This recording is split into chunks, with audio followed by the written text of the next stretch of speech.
ভালোবেসে বারবার বিপিএল খেলতে আসেন রায়ান বার্গ। তবে গেল আসরে দুর্বার রাজশাহীর কাছ থেকে এখনও পাননি পুরো পারিশ্রমিক। পাওনা আদায়ে চান বিসিবির সহযোগিতা। আর বিশ্বকাপে নেতিবাচক চিন্তা না করে টাইগারদের সেরা চারে দেখতে চান রায়ান বার্গ। সিলেটে জিম্বাবুয়েন অলরাউন্ডারের সাথে কথা বলেছেন আরিফুল ইসলাম। ছেঁড়া জুতোয় আঠা লাগিয়ে ক্রিকেট খেলার গল্প। এই তো বছর চারেক আগে রায়ান বালের টুইট আলোড়ন তুলেছিল ক্রিকেট দুনিয়ায়। ব্যক্তি জীবনে অভাব, স্পন্সর সংকট, কোনো কিছু অবশ্য রায়ানকে 22 গজ থেকে দূরে ঠেলে দিতে পারেনি। দুর্নীতি আর অনিয়মে ঠাসা জিম্বাবুয়ের ক্রিকেটে তিনি হয়েছেন তারকা। All cricketers got to start from somewhere.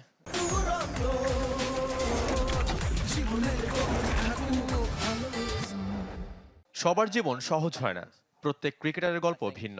আমাকে কঠোর পরিশ্রম করতে হয়েছে, ভাগ্য আমার পক্ষে ছিল।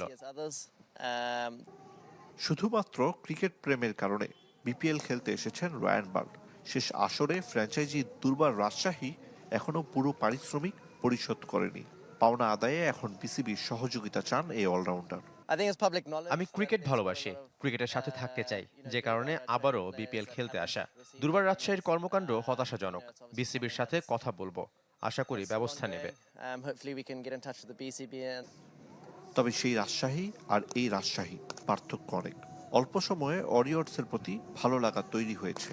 মুশফিকুর রহিম থেকে নাজমুল শান্ত তরুণ সতীর্থদের নিয়েও করেছেন প্রশংসা, আর নিজ দলের বাইরে তাসকিনের কথা বলেছেন আলাদা করে।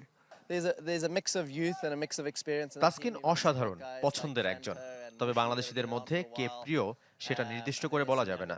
রাজশাহী ওয়ারিয়র্সের অনেক ক্রিকেটারের সাথে আমি আগেও খেলেছি, শান্তর সাথে আমার বেশি আলোচনা হয়। মুশফিকের ক্যারিয়ার দেখলে বোঝা যায় তিনি কতটা বড় মাপের ক্রিকেটার। টি-20 বিশ্বকাপে বাংলাদেশের অংশগ্রহণ অনিশ্চিত, তবে কি হবে ওসব দূরে রেখে টাইগারদের সেরা চারে দেখার কথা জানিয়েছেন Ryan Burg. It would be nice to see Bangladesh there. Ariful Islam, channel 24, Sylhet.